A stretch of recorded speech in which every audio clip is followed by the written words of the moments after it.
Исәмісіз Шолы ТВ телеканалында яңалыклар вакыты, студияда мен Румил Карамиев. Игътибарыгызга бүгінгі программаның төп темалары. Республикада аш кайнату системасы инфекцияларына зарланучылар саны артты. Инфекцияларны булдырмас өчен нәрсә эшләргә, белгечләр киңәшен Гүзәл Шихапова тыңлады. Балалар арасында соңгы вакытта популярлашкан кул эше яман шиш авыруына китергә мөмкин. Сәбәбен хәбәрчебез ачыклады. Бүген гаилә, мәхәббәт һәм тугрылык көне чалды. Әлеге кыйммәтләргә әһәмият бирәләрме? Гаиләне саклап яшәү өчен нишләргә кирәк? Бу хакта шәһәрдәшләр белән Ләйсән Ханова сөйләште. Шәһәрдәшләребезнең хаҗга бару теләген белдерү өчен санаулы көннәр калды. Хәзер хаҗилар документлар җыю белән мәшгуль. Мондый бер гаилә белән Айгөл Юнусова очрашты. Олар үзенчәлекле булырга тиеш. Олар башкаларга дан аерылып торырга тиеш. Ягымлы тавыш, яхшы дикция, матур итеп сөйли белү. Күңел радиосы алып баручыларга кастинг элан итте.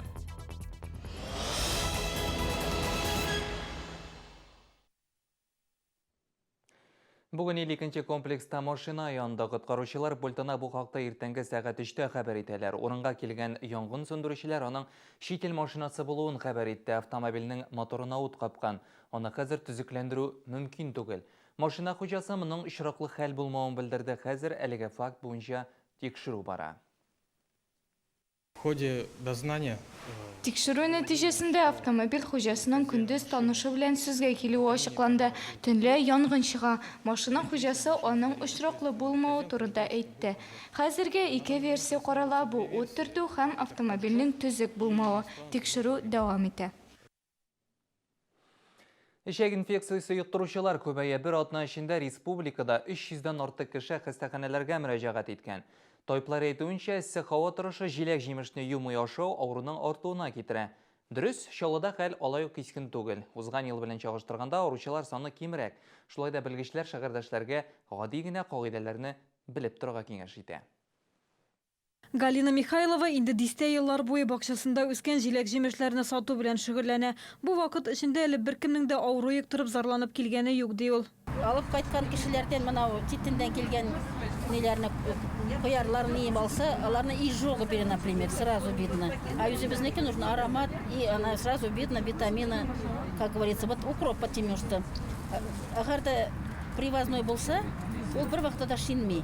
Менә безнекеләр ала свежий, менә иртән алып килгән, уже шинә башлаган. Экология чиста булган җирдә үскән яшелчә, җиләк-җимеш һәм үләннәрнең сыйфатын бер күрүдә чамалап була. Күршедә генә сату итүче башка бакчачылар шундый фикердә. Эти видите, какие плотные, полненькие, пухленькие вроде. Күрәсезме, җиләкләр нинди эре, сатучыдан кайсы бакчадан җыйдың дип сорарга кирәк, җимешләрне карап та аерып була. Шулай да табиблар шәһәрдәшләргә игътибарлы булырга киңәш итә. Стихиялы сәүдә урыннарыннан сатып алынган продуктлар табигый булса да, сәламәтлеккә зыян салырга мөмкин. Бигрәк тә эссе көннәрдә кояш астында торган җиләкләр яки яшелчәләр куркыныч. нужно соблюдать сроки скоропортящихся продуктов. Тиз бозыла торган продуктларның саклану вакытын карарга кирәк. Сатып алганда аз-азлап кына алырга, югыйсә ул суыткычта бозылып ята. Ә менә җиләк-җимеш һәм яшелчәләрне каян җыйганнарын да белмичә, әбиләрдән сатып аласагыз, эчәк инфекциясе белән авыру мөмкин. Инде бер ай элек кибетләрдә һәм юл читләрендә көньяк җимешләре сата башладылар. Белгечләр карбыз Россиядә августта гына өлгерә дип кисәтсә дә, шәһәрдәшләр нитратлы җимешләрне татып карарга ашыга. Кибет һәм супермаркетларда ветеринария контроле узса, юл кырыенда сатучыларны беркем дә тикшерми. Иң куркынычы, мондый культуралар төрле газларны тиз сеңдерә. Без трассада ягулык станциясе янында урнашкан киоск янына тукталдык. Мы же не режем пополам, как они могут впитывать? Что в городе на рынке газа мало?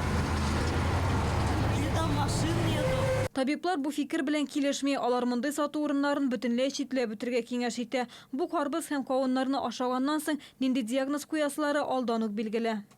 Острый кишечный инфекция. Кискен эчәк инфекциясы, агулану, эчәктәге микрофлора эшчәнлеге бозыла, нәтиҗәдә эш китә. Белгечләр гигиена таләпләрен төгәл үтәргә киңәш итә. Ашар алдына яшелчә, җиләк-җимешләрне кайнар суда юарга кирәк. Тән температурасы күтәрелсә яки эш китсә, кичекмәсән табибларга мөрәҗәгать итү зарур. Гүзәл Шихапова, Илнар Харисов, Чаллы ТВ, яңалыклар. Бизәкләр үру өчен сатылучы резинка җилемнәр балалар сәламәтлегенә җитди зыян китергә мөмкин. Белгечләр аларның сыйфатсызлары составында зур күләмдә формальдегид булуын ачыклады. Балалар иҗаты өчен җитештерелгән резинкалар сатуны Мальта һәм Бөекбританияда шикләделәр инде. Чалда нинде булса тыюлар кертеләме? Сабыйлар сәламәтлеген ничек сакларга? Хәбәрчебез ачыклады.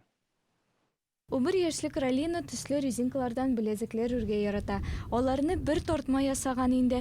Әлеге шөгылен алга таба да дәвам итәргә тели.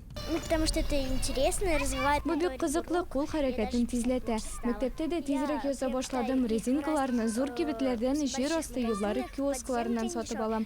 Әни минем өчен аларны интернет аша кайтара. Резин буҗраулар чыннан да бик популяр. Аларны теләсәң инде кибеттән сатып алып була. Арада сыйфатсызлары да шактый. Тикшерү максатыннан без җир асты юлында урнашкан беренче киосктан җилемнәр сатып алдык. Табиб аларның сыйфатсыз икәнен ачыклады. Моны резинкаларның исеннән дә белеп була. Поддельная продукция содержит Сыйфатсыз җилемнәрдә зарарлы формальдегид һәм флатлар күләме нормадан артык була. Алар баланың ашказанына эләгеп яман шеш китереп чыгарырга мөмкин. Әти-әниләрне игътибарлы булырга дим. Резинкаларны сатып алыр алдыннан сыйфаты турында сертификат сорагыз. Мондый товарларны интернет аша алмагыз. Сәламәтлеккә зыянлы уру резинкалары нигездә кечкенә сәүдә нокталарында сатыла. Галимнәр мондый уенчык белән мавыгының нәтиҗәләре 1 елдан гына ачыкланырга мөмкин ди. Өстәвенә белезекнең вак электргечләре баланың сулыш юлларына эләгеп фаҗига килеп чыгу ихтималы да бар. Айгөл Юнусова, Кристина Маматова, Шолтова, яңалыклар. Чаллыда участок инспекторлары урыннарга чыгып халык белән очрашачак. Күчмә киңәшмәләр вакытында шәһәрдәшләр хукук сакчыларына үзләрен борчыган сорауларны җиткерәчәк. Мондый чаралар көндәлек проблемаларны урында ук хәл итәргә булышырга тиеш. Күчкән киңәшмәләрнең графигы төзелгән инде, тиздән белдерүне подъездларга да элеп куячаклар. Жители города, следите за объявлениями. Шәһәрдәшләргә игъланнарны күзәтеп барырга киңәш итәбез. Аларда киңәшмә үткәрү вакыты, урыны турында хәбәр ителәчәк. Участок инспекторы белән сөйләшергә мөмкин булачак. Сезне борчыган проблеманы бергәләп урында хәл итүне максат итеп куябыз.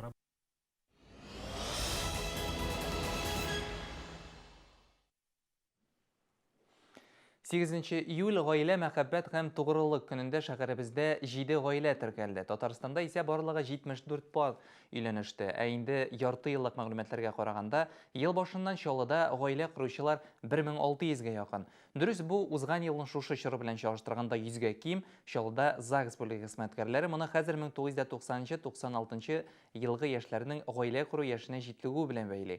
Бу чорда Чаллыда туучылар саны иң азы булган, шул ук вакытта аерылышулар саны да кими. Әйтик, быел 984 пар гаилә җепләрен үзгән. Бу узган ел белән чагыштырганда 18%-ка кимрәк. Гаилә ныклы булсын өчен ират белән хатын-кыздан нәрсә сораласың? Бу хакта без шәһәрдәшләребезнең фикерләрен белештек.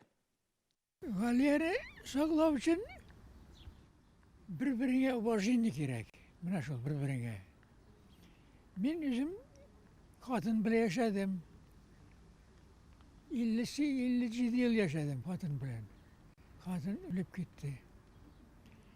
Шул бер сугышмадык, бер кинашмадык. От обоих и любить друг друга нужно. Все, что там?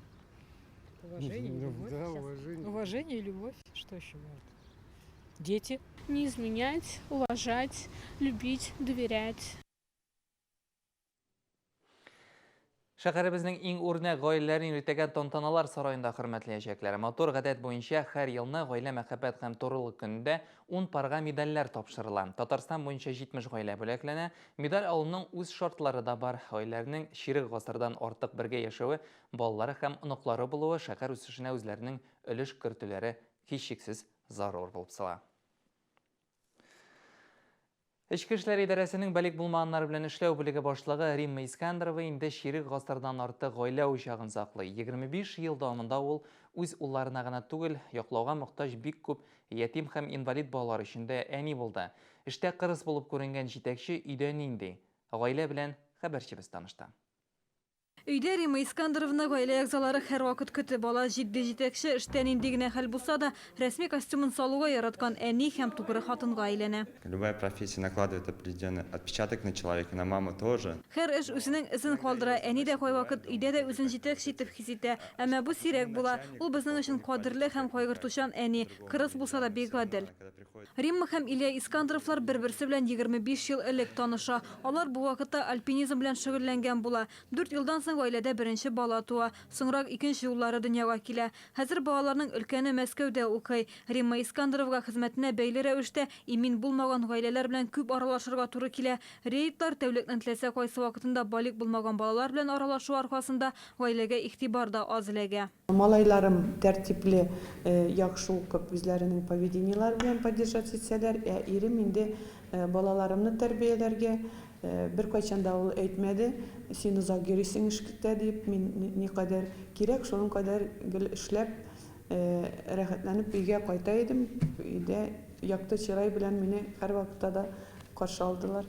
Әгәр малайларым, улларым, ирем мине шулай поддержать итмәсә, мин милициядә, полициядә эшләй алмас идем. Рима Искандровның тормыш иптәше бөтенләй башка тармакта төзелештә эшли, әмма хатынына һәр вакыт ярдәм кулы сузырга әзер. Илья Искандров яңа ел саен кыш бабай булып киенеп ятим балаларны, мохтаҗ гаиләләрдә тәрбияләнүче сабыйларны бәйрәм белән котлый.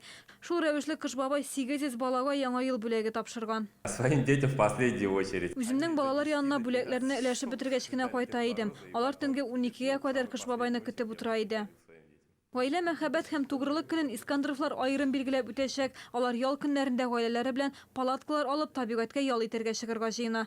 Гүзәл Шихапова, Ксения Антонова, Чаллы ТВ, яңалыклар.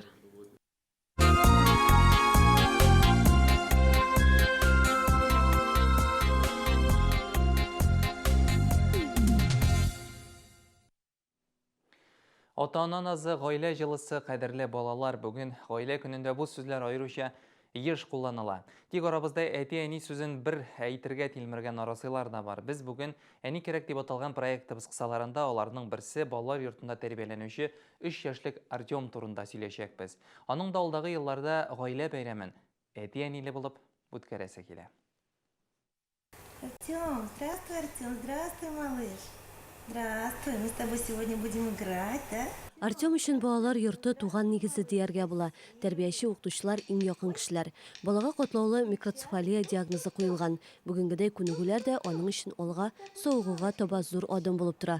Укытучы дефектолог Ольга Демчук аның белән даими шөгыльләнә. Кечкенә Артемның бөтен гадәтләрен дә белеп тора. Он очень любит внимание взрослых. Артем өлкәннәр белән булырга бик ярата. Алар игътибарын сизсә, шунда ук җанлана.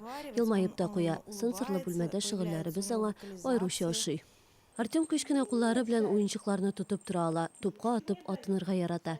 Бераз аркасын терәп утырып та тора. Кеше ярдәме белән булса да гәүдәсен дә тота башлаган. Булар барысы да бала өчен уңай үзгәрешләр. Бүген гаилә бәйрәме. Артемның әлегә бөтен тормышы балалар йорты белән бәйләнгән. Ләкин кечкенә малайның сәламәтлеге никадәр генә зәгыйф булмасын, алдагы көннәрен гаилә җылысында үткәрү өмете зур. Нам бы очень хотелось, чтобы он попал в любящие, заботливые руки. Без Артемның кайгыртучан ата-аналарга эләгүен теләр идек. Аның гаиләсе булсын иде. Ул чиракта баланың үсеше күпкә тизрәк булачак. Бәлки шәһәрдәшләр арасында сабый белән кызыксынучылар, аңа үз назын бирергә теләүчеләр булыр. Алар экраннарда күрсәтелгән телефон номерларына опека бүлегенә шалтырата ала. Лейсан Ханова, Айрат Закиров, Чаллы ТВ, яңалыклар.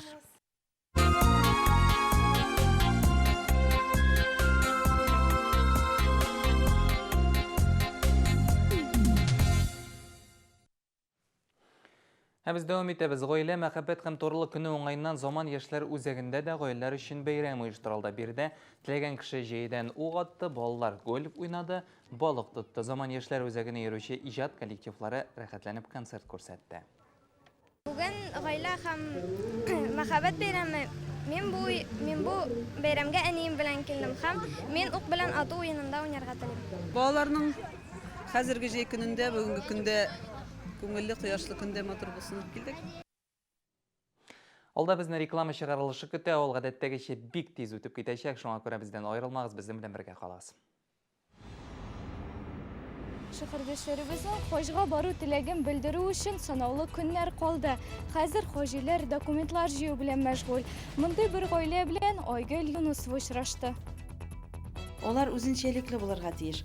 Олар башкаларга дан аерылып торырга тиеш. Ягымлы тавыш, яхшы дикция, матур итеп сөйли белү. Күңел радиосы алып баручыларга кастинг игълан итте.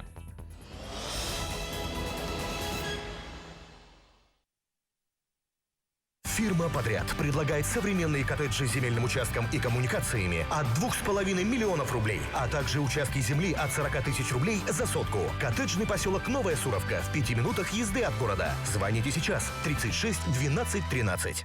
Хөрмәтле дин кардәшләр, Хәләл центр сезне изге Рамазан ае белән котлый һәм үзенә чакыра.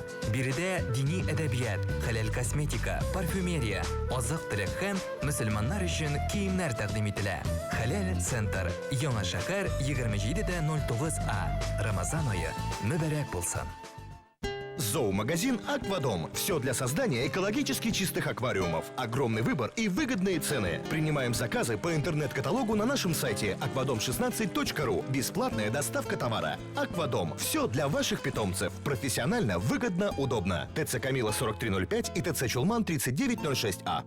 Дом национальной кухни «Ашсу» приглашает провести свадьбы, юбилеи и корпоративы в большом красивом зале торжеств на 300 персон в центре нового города. Дом национальной кухни «Ашсу», Новый город 101, телефон 39 68 66. В бассейне «Дельфин» акция «Плавай больше, плати меньше». Стоимость посещения от 50 рублей. Приди и получи свой бонус. Телефон 70 29 02. Когда я вырасту, я буду строить огромные машины, как папа, потому что дедушка говорит, что только вместе мы сила, мы и наша земля.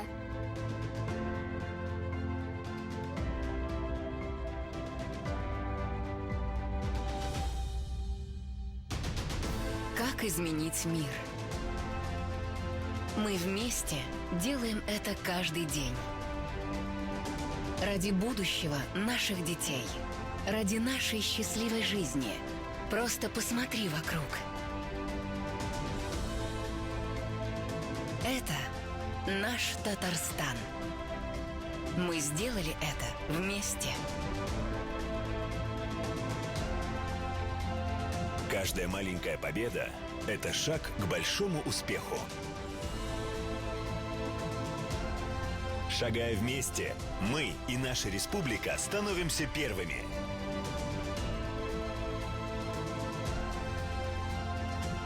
Первыми во всем. Мы можем. Мы вместе.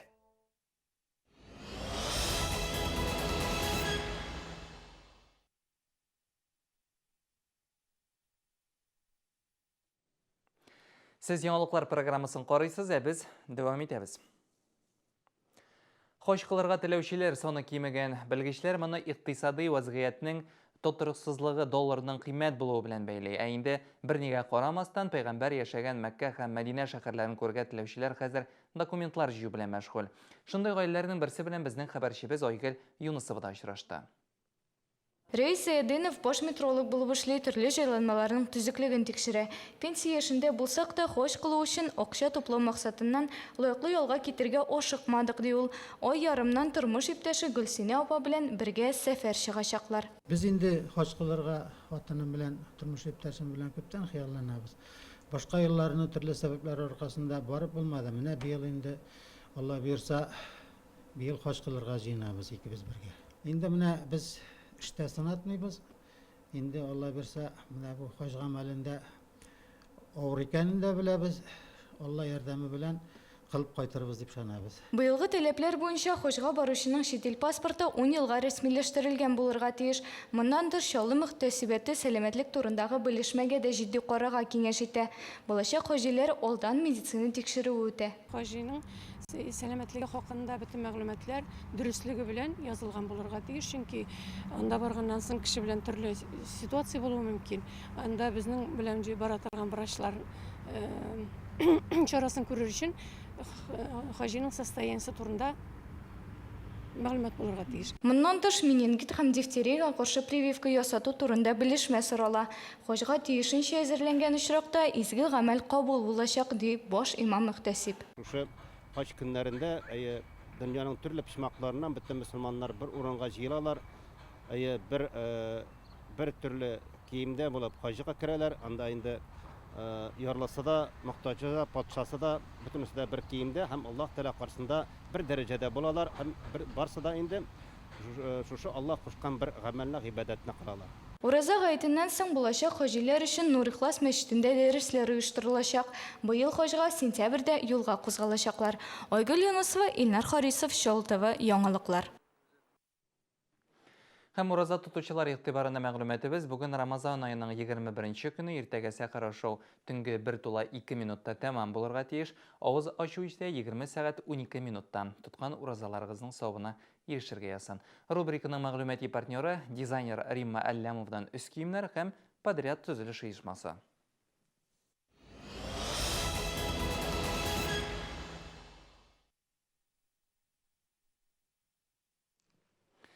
Күңел радиосы кастингын игълан итә. Күңелдә эшләргә хыялланучылар өчен бу менә дигән мөмкинлек. Кастингта җитез һәм өлгер эш өчен вакытында кызганмаган егет-кызлар катнашала. Алып баручыны махсус комиссия сайлаячак, ягымлы тавыш, яхшы дикция, матур итеп сөйли белү төп шарт булып тора. Күңел радиосында эшләү өчен тагын нинди сыйфатлар кирәк? Безнең хәбәрчебез ачыклады. Мөхтәрәм тыңлаучыларыбыз, сез күңел радиосын тыңлыйсыз. Дулкыннарыбызда Гөлнас Асаева, топ син мине. Ришат Хаҗиевның күңелдә эшли башлауына тиздән 2 ел тула. Ул бирегә 5 ел Болгар радиосында тәҗрибә туплаганнан соң килде. Кыска вакыт эчендә радио тыңлаучыларның күңелен яулады. Ришат үзе дә радио минем тормышымның аерылгысыз өлеше ди. Күңелнең елдан-ел популярлаша баруына ул чын күңеленнән сөенә. Узган ел зур үзгәрешләр булды. Алга китеш. Күңел радиосы Соба районында, Биектау районында сөйли башлады. Быел тиздән сентябрь айында Мамадыш районында кушылырга тиеш. Бар коллектив шатлана. Хәзерге вакытта күңелдә кабат үзгәрешләр, яңалыкка омтылабыз. Ришат күңелдә барысыннан да соңрак эшли башлаган алып баручы Зөһрә Фатыйхова, Гөлия Хайдарова, Лилия Закирова, Райнур Вахитов тыңлаучыларны радио ачылганнан бирле шатландыра. Соңрак туры эфирда Йолдыз һәм Лилия Мәхмүтова эшли башлый. Алар барысы да еллар дәвамында радио тыңлаучыларның яраткан дусларына әйләнде. Шуңа күрә җитәкчелек кастингка килүчеләр нинди хезмәткәрләр белән эшләячәкләрен алдан ук аңласын иде ди. Яңа алып баручыга карата да таләпләр җитди булачак. Алар әлбәттә заманча булырга тиешләр. Аларның нинди дә булса күзаллавы булырга тиеш. Алар үзенчәлекле булырга тиеш. Алар башкаларга дан аерылып торырга тиеш диясем килә. Иң төбендә татар телен яратырга, халыкны яратырга һәм радиода һәр вакытта да үзен рәхәт итеп тойсын өчен, рәхәтләнеп сөйләшсен өчен, аралашсын өчен ул безнең югары белемле дә булырга тиештер. Кастингта катнашучыларның яше 18-дән алып 30-га кадәр, 9 июльгә кадәр 56-34-00 телефон номеры буенча безнең редакциягә шалтыратып гаризаларны калдырырга кирәк. Чираттагы адым Күңел радиосы сайтындагы анкетаны тутыру, аны 10 июльдә иртәнге сәгать 10-да Күңел редакциясына китерергә кирәк. Кастинг турында тулырак мәгълүмат Күңел дулкыннарында. Гүзәл Шихапова, Дмитрий Рачеев, Шалы ТВ, яңалыклар. Безнең яңалыкларны сез tvchilny.ru рәсми төркемендә карый аласыз. Шулай көн дәвамында 10-да, 12-дә, 14-тә һәм 16 сәгатьләрдә Шалы ТВ ТВ-центр каналларында көн яңалыклары эфирга чыгып килә. Инде менә республика, ил, дөнья хәбәрләре белән Күңел радиосы сезне һичшиксез таныштыра һәм көн дәвамында җитәрлек яхшы кәеф белән итә. Бу сезгә җиткерәсе соңгы мәгълүматыбыз иде. Мин Румил Карамиев сезнең белән бүгенгә саубуллашам. Иртәгә нәкъ шушы вакытта һәм шушы урында без сезнең белән һичшиксез күрешербез. Исән-имин буласыз.